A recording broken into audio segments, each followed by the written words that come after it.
Hello, my dearest high-flying abundance magnets. Happy Saturday. It is an absolutely gorgeous day here in Manhattan, New York. Very warm, kind of incredible, actually. I spent the morning going to Target with my son, who wanted to get these little Skitbot characters. He said, oh, it'll be 15 bucks. And I was like, yeah, nobody goes into Target with the expectation of spending 15 bucks and comes out alive. I come out an hour later, spending $200, 3 new dresses, new bathing suit, new this, new that. That place is scarily seductive.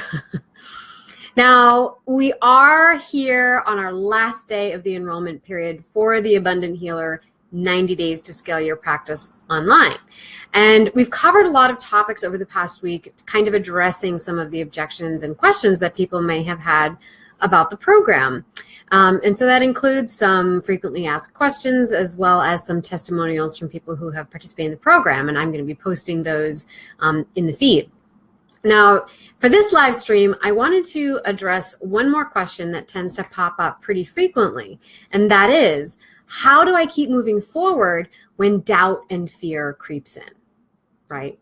So I have 3 tips for tackling fear and doubt in your practice. But first, I just want to explore the role of fear and doubt.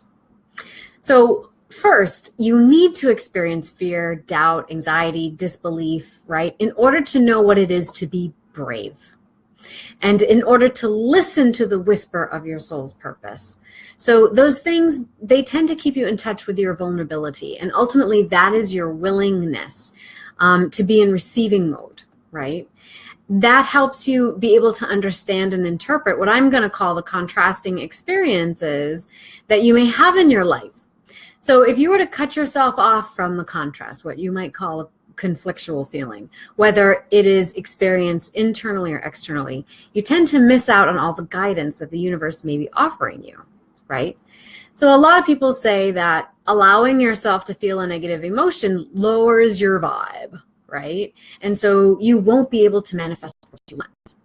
But the feeling itself is actually important information that your spirit is trying to communicate to you. It is the repression of that emotion or the disavowal of it or the unacknowledgement of it, not the emotion itself, that actually lowers your vibe. Okay, so you're a human being. Human beings feel things. It's actually a function of your internal guidance system. It is safe to feel things and experience and process those feelings. Because when you do, it tends to lead to a new energetic state. Probably the state that was pressing for attention through the form of whatever disappointments or uncomfortable feelings you may have been having. And so it's when we judge our feelings as bad and we banish it to the basement of repression that we really start to have problems. And our transcendental self starts calling in even more circumstances like that, right? Tough circumstances, so that you will feel those feelings over and over and over again until you are willing to look at them and receive their wisdom. Okay, that messenger is just going to keep knocking until you open the door and accept the package. Now here, I would add that there is feeling your feelings with an intention towards receiving and allowing your state and your circumstances to shift. And then there's feeling your feelings with an intention to wallow in them and sink into a victimized state. Okay, now the difference is really the level of consciousness you're willing to engage and embrace around them. And so I feel my feelings with an intention of allowing them to move through me because I like being in charge of my life, and you have to allow that to happen, okay? When I'm experiencing doubt in my business and in my practice, it kind of sounds like this. Holy crap, I've hired 4 people. So now if I fail 4 times as hard, and I have to just crush it every month to make sure I have at least enough to pay everyone's paychecks. Oh, my Facebook ads aren't doing so well. Maybe I'm just not cut out for this. Maybe I should just go back to the 9 to 5. How am I going to up-level my game after this? People are just going to get bored of what I have to offer, and that's totally going to leave me high and dry. Okay, things like that. So luckily, I know better than to believe every single thought that crosses my mind. So here are those 3 tips to tackling fear and doubt. So the first one is what you resist persists. So I turn my attention towards that feeling of fear and doubt, and I really let myself feel it. Sometimes the basic acknowledgement, that allows them to just move through you altogether. But avoiding or repressing them tends to only build momentum around the topic, because that requires energy, right?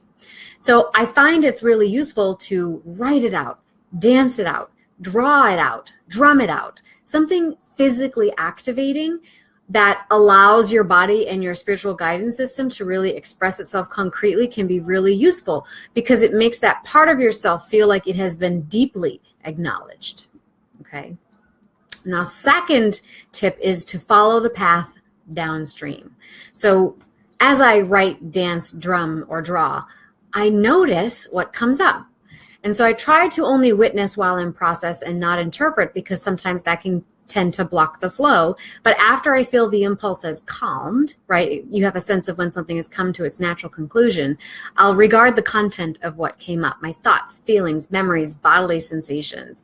And I may free associate on what they remind me of, what triggers for my fear and doubt might be buried in that, right? And or what might the fear be directing my attention to? So typically, it's about feeding and or taking care of myself in some way that I've been neglecting. So for example, I might have a fear that ultimately my practice and my online endeavors will fail, that it's completely impossible to get clients, and that I am destined to be alone and destitute, and I'll never get clients. But if I were to act on this fear and to abandon my business, what would I gain? What would I gain? I would gain something, right? Perhaps I would gain a sense of security, false as though it might be, right? With this notion of working for somebody else. Maybe I might have more time to do non-work related activities, more time to date, more time with my son, more time to eat right and exercise, more time to make art. So the fear is actually showing me that in order to be successful in my practice and in my endeavors, I cannot abandon these other things, because these other things are my whys. They're my reason that I'm doing all of this in the first place, right? My business is my what. My reasons are my whys, right? So I typically start to feel afraid when I have gotten lost in focusing on the what instead of on the why. Okay, and you might have noticed that all the things that I mentioned, I could certainly do right now without having to succumb to my fear and abandon my business altogether, right? And so this leads me to the third tip, which is create a new reality by returning to the why. Okay, so this is really the fun part.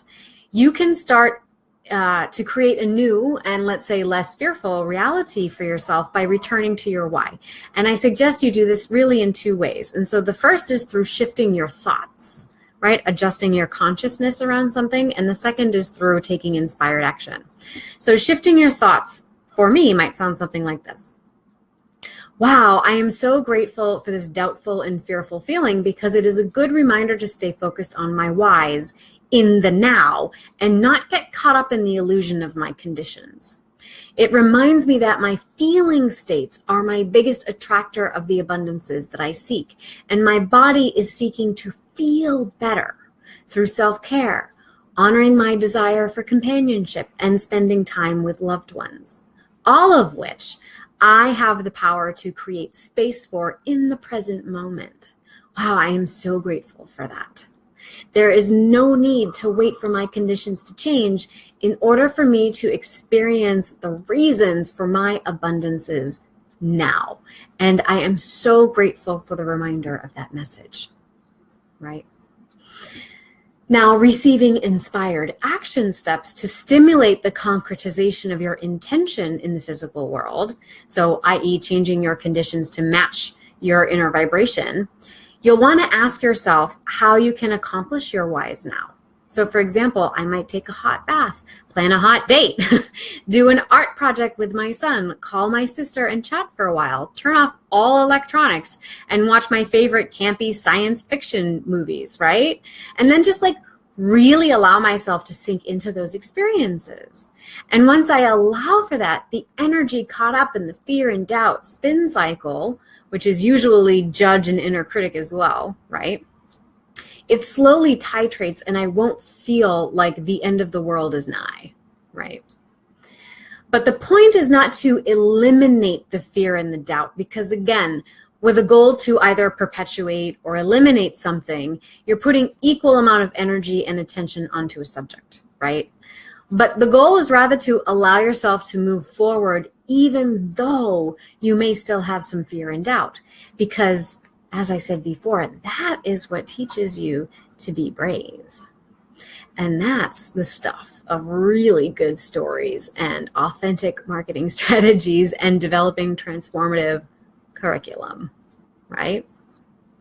So if you're ready to step into the next level of your soul purpose and confidently start and grow a business that you believe in, now is the time to sign up for our 90-day intensive. And if you don't know already, this 90-day intensive program, The Abundant Healer, 90 Days to Scale Your Practice Online, it's a one-stop shop that teaches therapists, coaches, and healers how to create, launch, and scale their practices online.